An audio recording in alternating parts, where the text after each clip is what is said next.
bah, génial. Donc, bonjour à tous, bienvenue. Je me présente, donc moi je suis Xavier, je suis fondateur de Biwi. Ouais, sur la technologie. Il y a 10 ans, on est basé à la technologie. Pour ce qu'on fait, on va vous le montrer en 40 secondes, ce sera mieux que beaucoup de mots.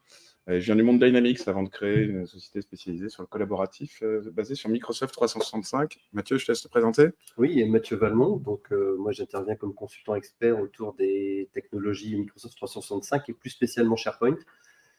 J'ai démarré sur SharePoint il y a très longtemps, sur la première version en 2001. Je les ai toutes suivies sur les versions on-prem et puis maintenant, j'ai basculé sur les versions 365. Voilà, et puis j'interviens sur pas mal de produits autour dans l'écosystème, DocuSign, LMS 365 et également la Power Platform. Super. On veut accueillir Cyril Charlier, qui est le DSI du groupe JVS Meristem, enfin groupe JVS, donc une des entités est JVS Meristem.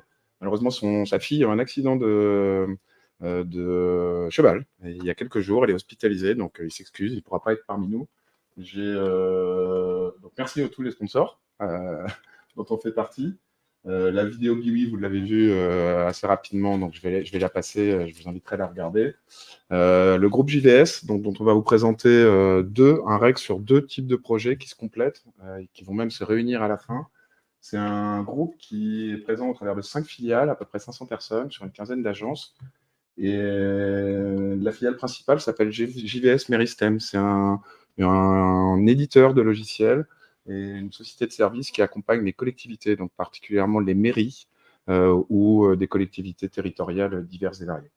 Et on a travaillé avec eux depuis 3 ans maintenant. Ils nous ont confié la gestion de leur licence Microsoft 365. Puis, ils ont décidé de nous confier un certain nombre de projets. Le principal étant un projet de Digital Workplace. Donc, on va vous présenter dans un premier temps,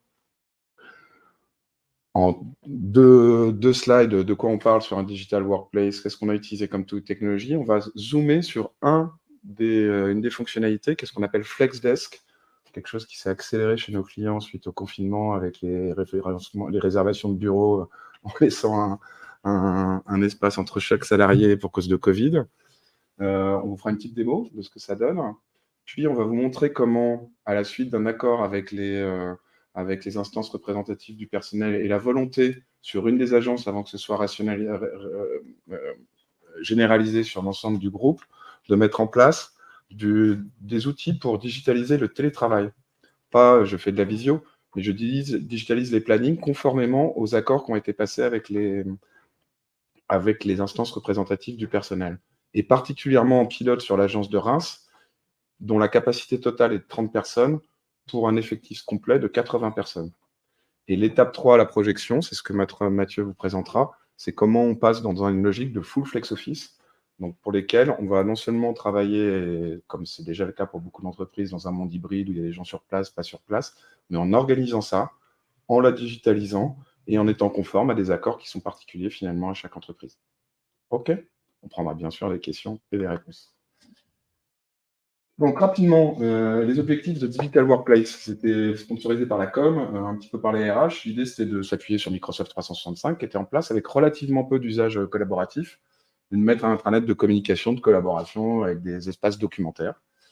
Et on s'est appuyé, nous, sur Microsoft 365, bien sûr, et un partenaire dont on est, un éditeur dont on est partenaire, c'est un partenaire français qui s'appelle Powell et qui est listé dans le cadran des leaders chez Gartner ou l'Echo en France. Et la mécanique, elle est assez simple. Quand on parle de Digital Workplace, c'est de dire un utilisateur, dans son damier en haut à gauche, il voit plein d'outils. Et depuis 10 ans que Biwi existe, la question, c'est quel outil pour quel usage. Les outils sont mis à jour tous les mois. Les applications, il y en a plein de nouvelles. Elles changent de nom. Yammer s'appelle Viver Engage, etc. Et il y en a plein de nouvelles qui arrivent régulièrement. Donc pour l'utilisateur final, la vraie question, c'est quel usage, quel outil pour quel usage. Soit on fait des plans d'accompagnement du changement qui n'en finissent pas, avec des organisations qui elles-mêmes changent rapidement, et des contextes comme le Covid qui peuvent nous mettre à 180 degrés d'un coup, soit on essaye de simplifier la vie et de remettre tout ça dans un environnement numérique de travail, c'est ce qu'on appelle un Digital Workplace. On range le bazar et on va amener les bons outils, adaptés au bon contexte, au bon persona. On a des clients où 80% des utilisateurs sont en mobilité, c'est dans une application mobile. On a des petites entreprises qui travaillent tout dans Teams, c'est dans Teams. Des clients un peu plus structurés de quelques milliers de personnes, ou c'est dans un navigateur SharePoint. Ça, c'est l'enjeu. Et l'outil de Powell, c'est finalement quelque chose qui est hyper connu dans le web depuis très longtemps. Et il y a d'autres acteurs qui font ça, portés par des partenaires qui sont aussi dans la place. C'est des Français, et tant mieux. Il y en a qui le font sur le monde Google. C'est une mécanique très simple, c'est de dire on laisse toute la technologie, on laisse tout le fonctionnel, on laisse toutes les datas dans Microsoft, pour les enjeux de sécurité, pour les enjeux de gouvernance. On laisse les utilisateurs là où ils sont. Et on a, nous, ce qu'on appelle un CDN qui permet de pousser des templates, donc des modèles prédéfinis, répondant à différents types d'enjeux, de problématiques, et qu'on va pouvoir personnaliser. C'est tout l'intérêt de Powell Intranet. Donc des templates, il y en a plein. Il y en a un qui nous intéresse aujourd'hui, sur lequel on va zoomer en démo juste après. Quel FlexDesk? Qu'est-ce que c'est que ça? C'est sorti le 20 mars 2020. Le 17 mars, tout le monde a été en lockdown. 3 milliards de personnes fermées. Nos clients nous appelaient en panique. Ouais, tu nous parlais de Teams depuis longtemps. On a fait plein de formations gratuites pour aider nos clients, des petits webinaires. Et Powell a sorti 3 jours après un template pour réserver des bureaux en condamnant un bureau sur 2, avec les distanciations sociales pour ceux qui devaient venir au bureau. Et puis ce template, il a fait que évoluer depuis 3 ans. On va vous montrer en démo ce que ça donne. OK? À toi de jouer, Mathieu, pour montrer. Donc, je vais essayer d'illustrer ce que vient nous raconter Xavier. Et ben voilà, j'ai déjà perdu ma page. Ça, c'est pour la suite. Donc, bon, je suis sur un environnement, on ne l'a pas précisé, mais de développement. J'aurais laissé la responsabilité à Cyril s'il avait été là de présenter son vrai portail avec ses vraies données, ses vraies infos, tout ça. Là, je ne sais pas, je ne vais pas redemander. Donc, je me suis dit, ce n'est pas très grave parce que l'objet de la session, ce n'est pas essentiellement ça. Mais donc voilà, on est sur un environnement de développement ici. Donc, on est sur le portail, ce qu'a expliqué Xavier. On est sur un des templates qui est là plutôt axé sur la communication avec un certain nombre d'éléments sur lesquels je ne vais pas m'attarder. Là, l'idée étant de montrer qu'en fait, on peut depuis ce portail facilement switcher. Donc là, la deuxième partie de la démo, ça sera sur la partie télétravail, mais sur des outils, on a des menus, enfin bref, je ne vais pas vous faire une leçon sur ce qu'est un digital workplace ou un intranet, mais de pouvoir ici basculer sur le template, notamment de FlexOffice, FlexDesk. Donc, tu le disais, Xavier, le FlexDesk, en origine, c'est le Covid et puis de pouvoir distancier les personnes. Aujourd'hui, ça a bien évolué, puisqu'on est plus en fait sur une gestion souple des espaces de travail et des bureaux, et donc de pouvoir avoir une vision peut-être un peu plus, j'ai pas forcément un bureau qui m'appartient ou je veux mettre certains bureaux en accès libre pour les gens de passage ou autre. Donc voilà l'idée, un peu la philosophie du produit. Donc là, je suis sur la page d'accueil de la solution. On a la possibilité en fait de décliner, de créer un certain nombre de cartes. Donc vous voyez ici, je suis sur Reims, zone de concentration, parce que j'en ai fait mon favori, c'est mon emplacement de travail. Donc là, je me suis mis dans la peau de quelqu'un de chez Besançon, à côté de Reims, tel qu'est Cyril.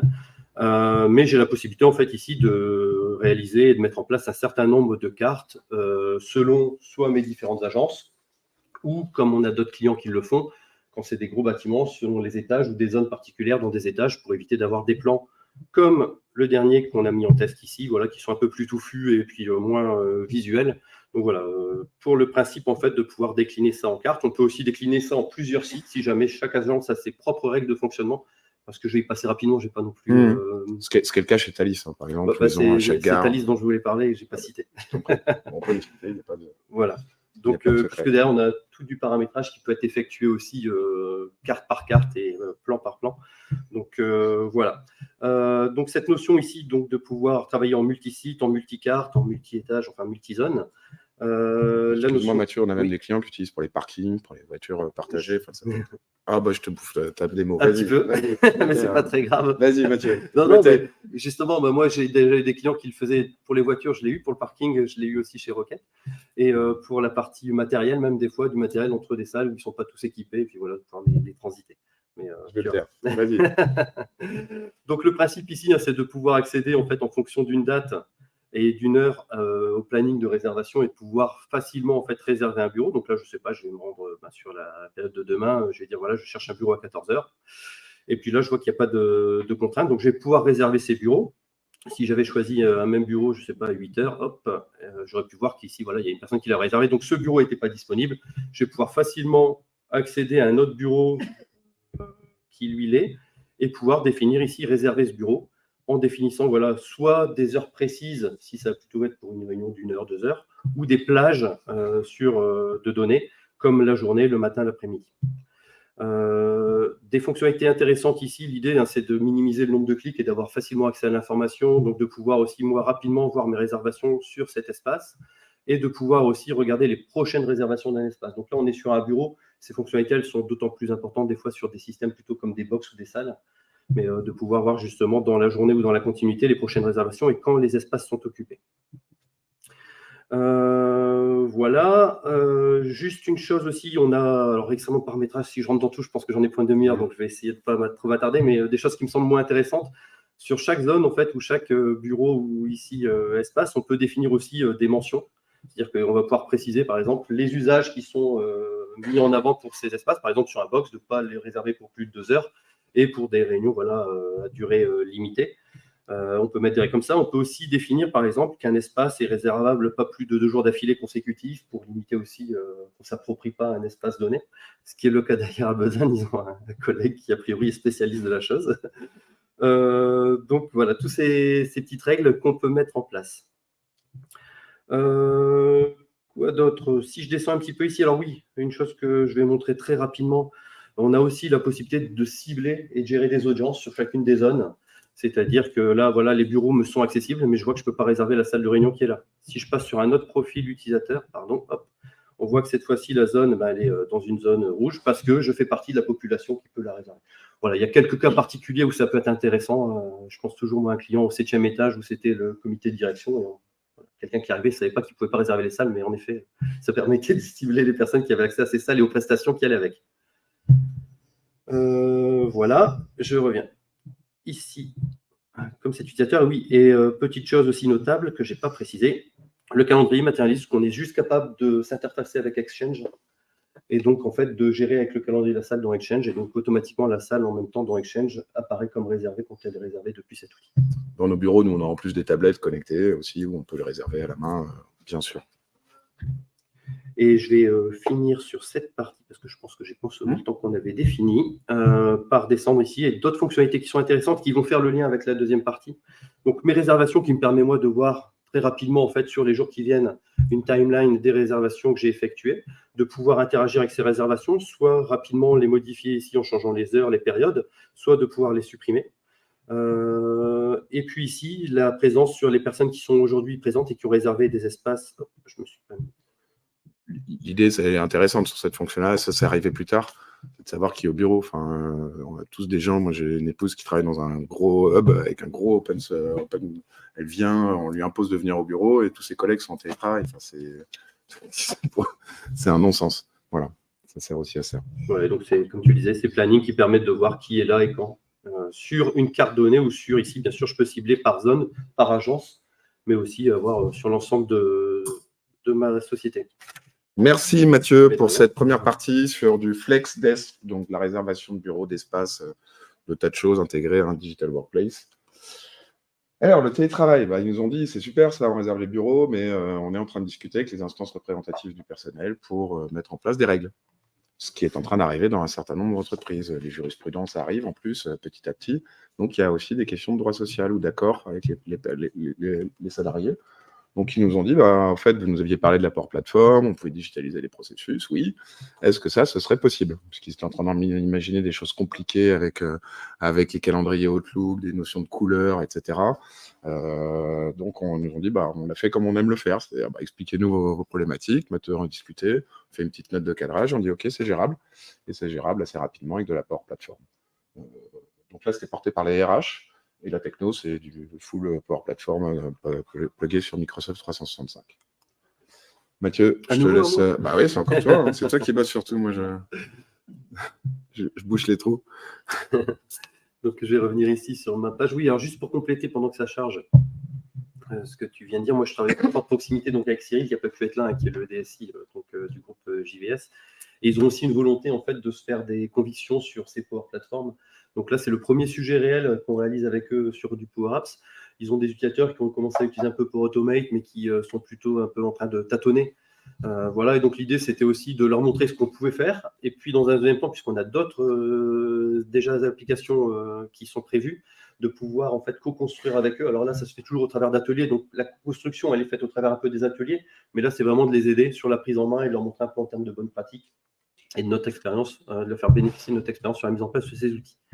Donc, pour accéder à la plateforme de télétravail, toujours depuis mon portail ici, je vais cliquer sur le télétravail. J'ai l'application qui charge. Voilà. Ouais, un petit peu long sur la première, mais ça veut dire qu'il y a de la donnée, tant mieux. Donc, premièrement, Un travail important, c'était une sensibilité aussi qu'on respecte bien sûr la charte graphique du client, donc de JVS. Tout ce que vous voyez là à l'écran, que ce soit les typographies, les jeux de couleurs, ce sont les leurs qui nous ont imposé. D'ailleurs, je trouve que moi, je suis plutôt assez fan de ce qu'ils ont fait en termes de charte graphique. Et voilà, après, sur le reste, c'est notre proposition en termes d'ergonomie. Nous, en fait, la feuille de route, c'était celle à respecter notre charte graphique, optimiser l'espace pour l'information qui est importante. Et l'information qui est importante, c'est ces plannings de télétravail. Donc, vraiment dégager un maximum d'espace pour l'aspect calendrier planning.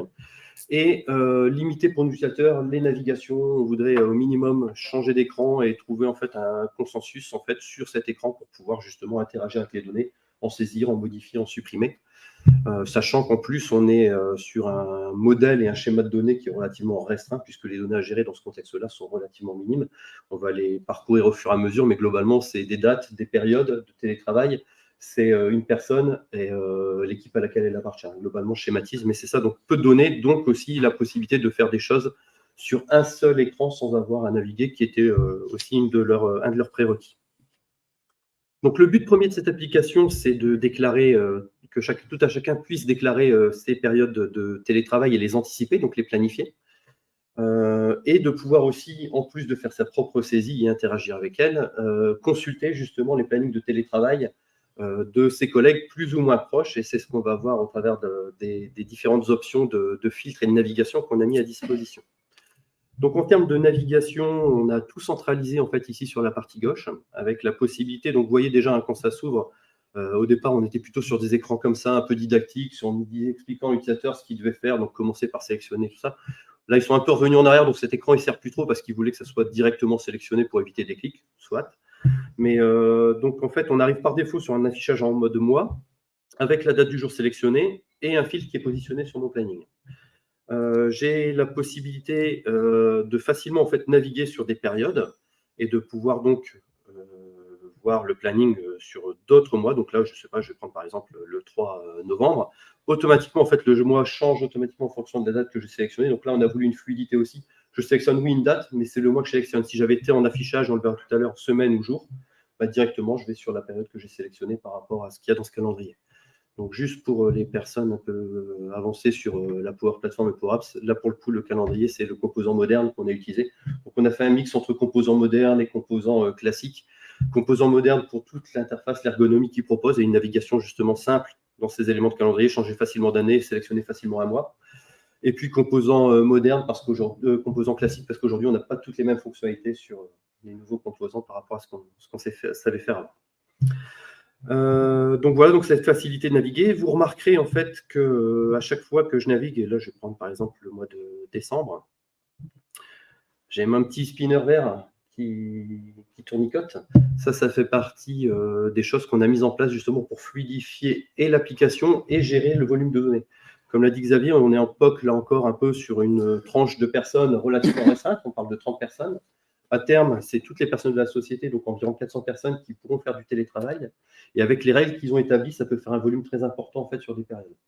On a des limitations dans la Power Platform, notamment au nombre de données qui peuvent être récupérées, par paquet de 2000 maximum, et notamment tout ce qui peut être aussi après délégation dans les filtres qu'on va positionner.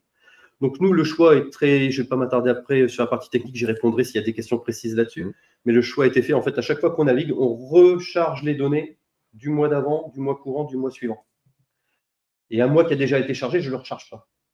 Et à chaque fois que j'interagis avec l'application, je ne recharge que cette donnée-là sans tout recharger à chaque fois. Donc voilà pourquoi il y a ces petits spinners verts qui tournent. Mais globalement, nous, sur la plateforme de développement, on l'a testé en chargeant plus de 1900 éléments sur un mois complet. Et ça passe en 1 seconde 5. Donc, juste pour poursuivre sur la navigation, et je vais revenir sur la date du jour où j'avais des données. Donc, on a cette navigation par mois. On a la navigation aussi. Alors, peut-être que je vais d'abord parler des filtres. Donc là, j'avais la vue sur mon planning. Si je veux voir la vue de mon équipe, donc on va voir que là, c'est déjà un peu plus touffu, c'est un peu plus dense, selon le nombre de personnes qu'il peut y avoir dans mon équipe. Et donc, forcément, on a une vue qui peut apparaître moins lisible. En tout cas, l'important, c'est de voir très rapidement soit des périodes sur lesquelles il y a de la présence ou non, de pouvoir, alors là, les scrolls, c'est pareil, ça s'active, ça se désactive. Ils nous ont demandé des petits modules comme ça. de pouvoir voir rapidement, en fait, soit en scrollant ici. On a mis des fonctionnalités pour pouvoir afficher le détail d'une journée, donc qui permet d'avoir quelque chose d'un peu plus visuel et de ne pas avoir à déchiffrer un peu ce qui se passe ou en survolant d'avoir le nom complet de la personne. Sachant qu'en fait, eux, leur volonté, c'était d'avoir d'abord une vue globale, puisque je suis censé d'abord sur mon planning, mais après sur des vues équipes, de pouvoir mettre à disposition donc des vues plus simplifiées, soit par semaine ou comme ici par jour. Avec toujours le même mécanisme de navigation, soit par date, mais aussi la possibilité en fait très facilement de me déplacer d'une semaine à l'autre, de revenir en arrière. Et si je suis en mode jour, ben, je vais me déplacer d'un jour à l'autre. Si je suis en mode mois, ben, de la même manière, là je suis sur octobre, je vais me déplacer en novembre, je vais me déplacer en décembre. Et vous voyez d'ailleurs, le petit spinner vert n'apparaît plus parce que mes données, je les ai déjà chargées. Donc là, on ne fait plus d'aller-retour en fait avec les données qui sont stockées et elles sont dans l'application. Pour continuer sur la partie filtre, leur volonté, donc le principal c'est ça, c'est mon planning, mon équipe. Ils n'ont pas voulu mettre en place en fait de restrictions sur l'accès aux données. Pour eux, ces informations doivent être libres. Je peux être amené à me déplacer et devoir savoir qui est sur site ce jour-là. Donc de pouvoir aussi consulter les plannings d'autres équipes. 15 agences, hein, pour rappel. Ouais. Oui. Et un nombre conséquent d'équipes qu'on voit là. Donc, par exemple, je sais qu'ils ont fait des saisies pour quelques équipes. Donc, si je prends la cellule déploiement cloud support, j'ai un petit effet démo, où ils n'ont pas mis de données. Si je vais sur le SI interne, j'étais au jour et sur ce jour-là, il n'y avait rien. Donc, si je reprends ici, si je suis sur une autre équipe, donc je peux consulter aussi les plannings de télétravail de n'importe quelle équipe dans la société. Et toujours avec les mêmes fonctionnalités derrière de Zoom. Dernière option qu'ils ont souhaité mettre en place, de pouvoir éventuellement cibler une personne. J'ai besoin d'interagir avec telle personne parce que ce jour-là, je vais être en telle agence, de savoir où anticiper s'il va être présent ou non, ou même par, je sais pas, ça peut être par simple curiosité, hein, de pouvoir justement consulter le planning d'une ou de plusieurs personnes qui je vais prendre. Voilà. Et donc là, je vais pouvoir sélectionner un nombre illimité de personnes. Bon, après, ça devient vite long de rechercher, de sélectionner, mais voilà, le principe en tout cas de ces différents filtres et de ces différentes vues. Super, Mathieu. Ouais. Si je peux, j'ai encore le temps. Ouais, tu as encore 6 minutes sur la partie démo qu'on avait prévue avant de montrer. Allez, même 7 ou 8 si tu veux. Hein. Tant que tu le sens et que ça intéresse. On ne va pas les gens dormir. Donc, Xavier a bien précisé que ça venait d'une volonté des RH de mettre ça en place avec des règles qu'ils ont établies sur le télétravail. Donc, parmi ces règles, la possibilité, l'incapacité de venir saisir une date passée. Donc là, je suis bien au 19. Donc, je ne peux pas saisir pour aujourd'hui parce qu'on a mis aussi un délai de prévenance. C'est-à-dire qu'on ne peut pas saisir pour le jour même. Il faut anticiper un petit peu ces jours de télétravail. C'est trop simple en fait de dire je ne me suis pas réveillé. Je viens déclarer que je suis absent. Donc voilà, ça c'est des volontés RH. Moi, je n'ai pas d'avis là-dessus. Mais c'est ce qu'ils souhaitaient faire. Ils voulaient même aller des fois plus loin en forçant les personnes à anticiper leur planning sur un mois avec des rappels. Attention, vous n'avez pas saisi, vous n'avez pas saisi. On a réussi à limiter tout ça pour pas non plus faire une application complexe et plutôt indigeste pour les utilisateurs. Donc, comment j'interagis ? Quand j'ai un jour de disponibilité comme là, le 26, enfin le 22, là où moi, je n'ai pas 2 jours de télétravail, je vais prendre mon planning, ça sera peut-être plus clair. Donc, quand j'ai un jour de télétravail, je ne peux pas ressaisir un jour. Sinon, je dois entrer en modification dessus. Donc, on évite aussi les doublons, la double saisie. Et je peux, par exemple, ici, dire, moi, vendredi, demain, je souhaite télétravailler. Donc, je sélectionne mon vendredi. Je vais définir la période, puisqu'on est soit au matin, à l'après-midi, à la journée. Et une fonctionnalité qu'on leur a proposée, c'était de mettre en place de la récursivité. C'est-à-dire qu'ils puissent aussi dire, oui, mais moi, par habitude, ça sera tous les mercredis à la maison, parce que c'est la journée des enfants ou le vendredi, j'aime bien aussi pour pouvoir partir plus tôt en week-end, travailler à la maison. Donc, je vais prendre tous les vendredis.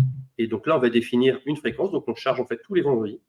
Là, c'est fait partie des règles qu'ils ont établies. On ne doit pas pouvoir planifier son télétravail plus de 10 semaines dans la durée. Donc, en fait, là, on se limite à 10 semaines. Donc, je vais avoir 10 occurrences de ce potentiel télétravail. Et puis, plus tard, je referai ma saisie, mais sachant qu'on voit que c'est très, très rapide. Et puis, si moi, la fréquence, ce n'est pas tous les vendredis, mais tous les 2 vendredis, je vais pouvoir ici, en fait, facilement recalculer ces fréquences et les définir. Je suis OK, je valide. Donc, il va prendre normalement, si j'ai bien travaillé, la date du 20, la date du 3, mais je crois que j'avais déjà quelque chose, donc il ne me l'a pas repositionné. Est-ce que ça a marché ? Ouais, non, mais voilà, là, le 3, le 17, le 1er, bon, a priori, voilà, j'ai pas eu d'effet démo, c'est passé. Ça marche. Tu as l'air presque content, Xavier. Non. Bah, tu sais, Bill Gates, quand il a lancé Windows, il y a un écran bleu, hein, donc ça arrive à tout le monde. Donc, je vais juste montrer aussi, c'est qu'ici, en fait, on a laissé la possibilité, sur certaines occurrences, c'est très facilement de dire non, mais celle-là et celle-là, j'en veux pas, je suis en vacances, c'est là tout ça, donc je ne serai pas là. Je les enlève très facilement. L'idée, c'est vraiment d'aller dans la simplicité pour l'utilisateur et donc en un minimum de clics de faire les choses. Voilà pour l'aspect ajout. Sur l'aspect modification, on a mis en place aussi les mêmes règles quasiment, c'est-à-dire que je ne peux pas modifier, je peux pas cliquer sur des zones passées. Par contre, je peux modifier des occurrences futures. Et donc là, de la manière très simple, en fait, je peux sélectionner une autre date. Donc là, si j'essaye par exemple de prendre le 24 avec des règles qui vont me dire, voilà, hop, vous avez déjà un télétravail planifié à cette date, donc le bouton valider est indisponible, je ne vais pas pouvoir le mettre en place et pouvoir définir aussi des périodes. Je peux bien sûr très simplement supprimer ici. Voilà. C'est un petit peu plus long. Là, on va mettre à jour les données. Donc, très facilement, en fait, supprimer une occurrence. Mais vous voyez, donc, je peux modifier les miennes. Si je prends mon équipe, je ne peux pas, par contre, venir interagir sur le télétravail d'un collègue. Ça, c'est réservé aux managers. Tout manager chez eux a la possibilité de venir modifier un télétravail pour un de ses N-1. Et donc là, vous voyez, moi, je suis connecté cette fois-ci, je ne sais plus en quoi je suis Power quelque chose. Je prends celle que j'ai créée tout à l'heure, j'en ai là. Hop. Prends les miens, profites-en. Non, mais juste pour montrer, après, je ne vais peut-être pas cliquer. J'ai peur. Donc, je peux soit modifier le télétravail d'une personne, soit le supprimer. La seule règle qu'on a mis en place à ce niveau-là, c'est qu'en fait, la personne, quand je suis manager, je fais l'action pour un N-1, on le prévient moi par email là aujourd'hui, avec la volonté d'aller plutôt vers du Teams plus tard. Et là aussi, un délai de prévenance, on ne peut pas le faire moins de 3 jours avant la date de télétravail. C'est trop facile la veille pour le lendemain. Enfin bref, mais ça, c'est tous les RH qui ont défini tout ça. Voilà, l'idée, c'était de rester simple. On était parti sur une première mouture. Ils voulaient intégrer de la validation par les managers, mais on a des équipes de 50 personnes. Donc, le manager qui devait valider chaque demande de télétravail de ces N-1, il ne s'en sortait plus. Donc, on l'a retiré aussi. Voilà, et on a donc, nous, poussé aussi à ce que ça reste simple et intuitif. Dernière petite chose que je vous souhaitais montrer, il y a une partie statistique, parce que les RH sont très intéressés de savoir, oui, il y en a que je n'ai pas donné, ils sont limités à 6 périodes de télétravail sur le mois. Ça va bien faire on est dedans. 6 périodes de télétravail sur le mois, donc les RH qui veulent absolument cadrer, que les règles soient respectées, et puis aussi voir comment ça fonctionne, pourquoi pas les faire évoluer plus tard. Donc, vous voulez des statistiques. Donc, derrière, aujourd'hui, ils font des exports Excel de leurs données qui sont stockées uniquement dans du SharePoint. Donc, on n'est pas sur du Dataverse, il n'y a pas de connecteur premium pour l'instant, puisqu'ils sont toujours en train de se faire des convictions sur la plateforme. Mais on leur a mis quand même une partie statistique, c'est-à-dire qu'ici, en fonction du profil, donc vous voyez, c'est toujours la même chose, il n'y a rien de sorcier. En fonction du profil, je vais avoir accès à des fonctionnalités, alors qu'on a plus ou moins mis là sur l'application, qui sont les fonctionnalités de reporting. Donc là, je suis profil RH, je peux accéder au reporting. Et en fonction, en fait, d'une équipe, je vais pouvoir voir, voilà, dans cette équipe, le jour où il y a le plus de télétravail, c'est le mercredi. Celui où on a le moins, c'est le mardi. Les périodes, j'ai 30% qui prennent le matin, 10% c'est l'après-midi, 60% du temps, c'est la journée complète. Et puis, je vais voir l'évolution, en fait, de mes périodes, de ma charge moyenne de télétravail par équipe tout au long de l'année. Et ici, le min et le top sur un mois. Donc, par exemple, on voit qu'en juillet, le minimum, il y a des personnes qui ont pris 0 jours de télétravail ou 0 jours au mois d'août, tout simplement parce que c'était peut-être 3 semaines en congé et que la semaine où elles ont été là, elles ont été toute la semaine au bureau. Donc, voilà ce genre de reporting à minima qu'on leur a mis en place. Là, je change d'équipe et mes données se rafraîchissent. Je souhaitais le montrer, non pas pour dire, je ne sais pas juger si c'est spécialement joli ou pas, mais plus en pensant qu'il y aurait peut-être des questions techniques par rapport à ça. Comme on a fait ça sur des volumes de données aussi conséquents et avec un rendu aussi rapide, en fait, on a simplement un batch derrière qui fait de la consolidation de données. On sait que quand une date est passée, elle ne peut plus être touchée, donc ça, c'est figé dans le temps. Donc, tous les mois passés sont figés. Par contre, le mois courant se met à jour tous les jours, jusqu'à être figé à la fin du mois. Et en fait, on fait simplement des calculs sur des moyennes, des tendances. Voilà. Et ce qui fait que tout ça, c'est stocké dans une liste à part qu'on interroge et qui donne un rendu très rapide.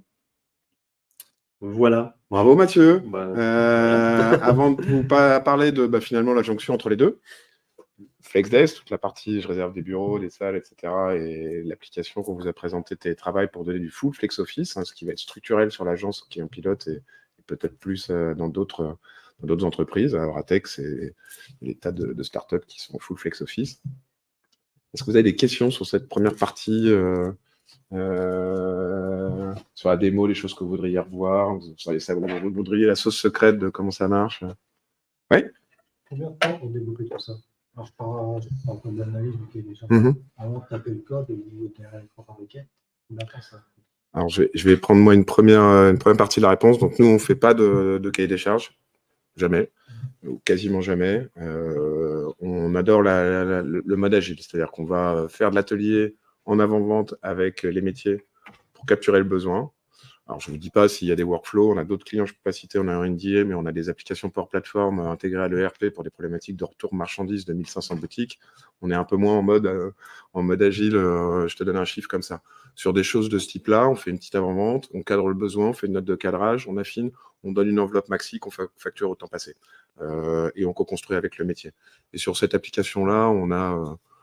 j'ai plus les chiffres en tête, mais je peux aller les regarder et vous les donner, mais je crois que c'est... Moi, je les ai. Vas-y. Alors, j'ai le théorique, c'est surtout le réel. Au total, c'est un projet qui a été vendu 10 jours aux clients. Et sur ces 10 jours, il y a eu réellement 6 jours de développement de mise en œuvre.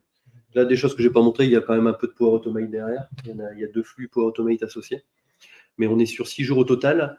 Et les 4 jours qui restent, c'est consommé au travers d'ateliers, puisqu'on est sur des modes itératifs. En fait, on fait des ateliers d'1h30 souvent avec le métier, dans lequel ça m'arrive aussi, moi, en fait, de co-concevoir avec eux très rapidement sur des choses simples, en tout cas de maqueter très rapidement, et puis on se projette sur la fois suivante. Mais donc là, on a été sur un rythme d'un atelier toutes les semaines, voire toutes les 2 semaines, parce qu'il y a un peu la période d'été qui a débordé. Et après, c'est de la documentation, du déploiement, donc on est sur une solution qu'on a déployée dans différents environnements, et de l'assistance sur la recette et de la documentation sur les 4 jours qui restent. Donc voilà, on m'avait dit c'est une enveloppe de 10, on a consommé 6, c'est souvent comme ça. Comme on a vraiment mis dans l'ADN de Biwit de prendre des engagements de résultats sur le livrable et sur le budget. Le délai, c'est des choses qu'on maîtrise moins, on est beaucoup plus. On fonctionne comme ça et après on itère. Donc généralement, on a fait un premier run, un premier sprint sur lequel on n'a pas forcément tout consommé, on itère, on améliore encore et puis après on repasse sur un autre sprint un peu plus significatif avec différents modes ensuite de run. L'accompagnement run selon les enjeux, selon la taille d'entreprise, selon la gouvernance, selon les budgets qu'ils ont. On a des grosses banques, on a des TPE. D'autres questions? Remarques? C'est juste les couleurs, c'est selon l'équipe du coup ou les deux? Oui, alors on a souvent la question, les personnes à qui je l'ai montré. Au moment où on pensait que c'était la personne, l'équipe, en fait, non, c'était simplement de matérialiser matin, après-midi, journée. Mais je suis assez d'accord, en fait, c'était pas forcément, c'est pas forcément mon choix, c'est peut-être pas celui que j'aurais fait, mais voilà, c'était. Oui, parce que oui, il y a matin, moi, je trouve que la taille de la barre, si on qu'elle soit à gauche, à droite, ça matérialise suffisamment la chose. Oui. Et il aurait été peut-être plus opportun, en effet. Et donc, j'ai d'autres clients sur des systèmes, pas de calendrier comme ça, mais où, en fait, ces couleurs, en effet, on les associe derrière, parce que tous nos dictionnaires de données sont dans des listes SharePoint. On les associe directement dans ces listes, parce que l'idée, c'est que ça soit complètement administrable fonctionnellement derrière. C'est-à-dire que tous les dictionnaires de données, tout ça, les personnes peuvent s'auto-alimenter, changer de couleur demain, c'est aller dans une liste SharePoint et changer un code couleur. Donc, voilà, on externalise le maximum de ce qu'on peut faire. Mais oui, c'est simplement matin, après-midi, journée. D'autres questions, remarques? Ouais. J'ai une question sur le choix des différentes équipes ou services qui sont créés. C'est créé comment? C'est un attribut sur l'utilisateur ou c'est des groupes officiels? Alors, idéalement, ça devrait être branché avec leur Active Directory ou Azure Active Directory. Aujourd'hui, en fait, l'information n'est pas à jour. C'est-à-dire qu'elle n'est pas poussée du SIRH vers leur AD et ensuite vers l'Azure Active Directory. Donc là, ils nous ont simplement fait un export pour initialiser la base sur l'ensemble du personnel et les équipes de rattachement. Donc, on a nous stocké. L'idée derrière, ça sera soit en fait de le rafraîchir en automatisant ça par des exports réguliers, sachant que nous, on enregistre les informations sur les équipes à l'instant T. Soit après, leur volonté finale, c'est de mettre ça en fait dans un attribut Azure AD et qu'on se base là-dessus. Bon, je vais pas parler pour Cyril, mais voilà, il y a des fois des DSI qui ont encore du travail à faire ou des flux qu'on peut aider à améliorer l'alimentation de l'AD et la maintenance de l'AD, surtout quand il y a des sources multiples sur des SI diverses et variées. Là, c'est des SI RH en l'occurrence. Oui? On passe à la suite. Qu'est-ce qu'on va faire demain? Et puis, si vous avez d'autres questions qui reviennent d'ici là, on a encore largement le temps.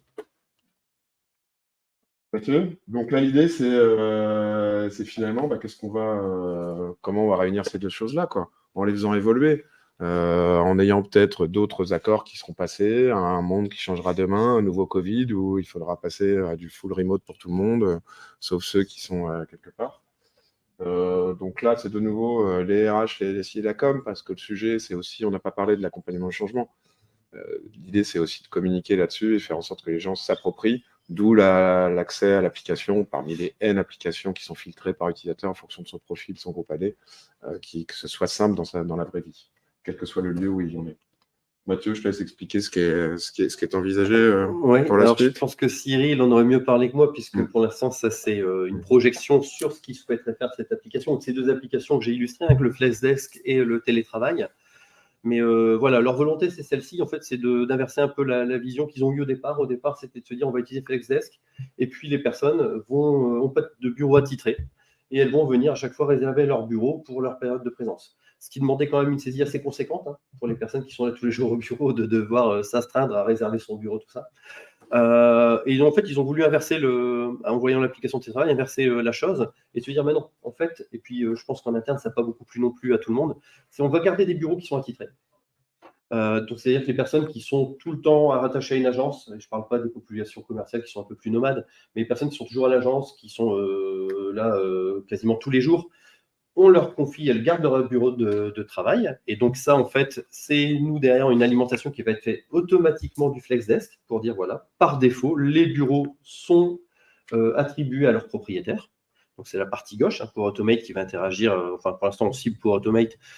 On ajustera si besoin avec le client, mais de réserver ses bureaux en fonction des attributions de bureau, mais de venir greffer la partie télétravail, c'est-à-dire que quand la personne elle se déclare en télétravail sur une période, de libérer son bureau pour qu'un nomade, population commerciale, personne d'une autre agence qui est de passage ou autre, ou visiteur qu'on a besoin d'installer, un prestataire, on a tous connu le cas, un prestataire qui vient dans les locaux qu'on a besoin de mettre sur un bureau, et de pouvoir libérer cet espace pour que lui puisse en bénéficier.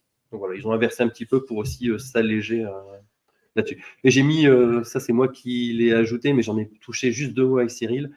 Pourquoi pas aussi un moment se lier avec leur SIRH pour tout ce qui est gestion de congés et de pouvoir aussi libérer des espaces en plus des périodes de télétravail.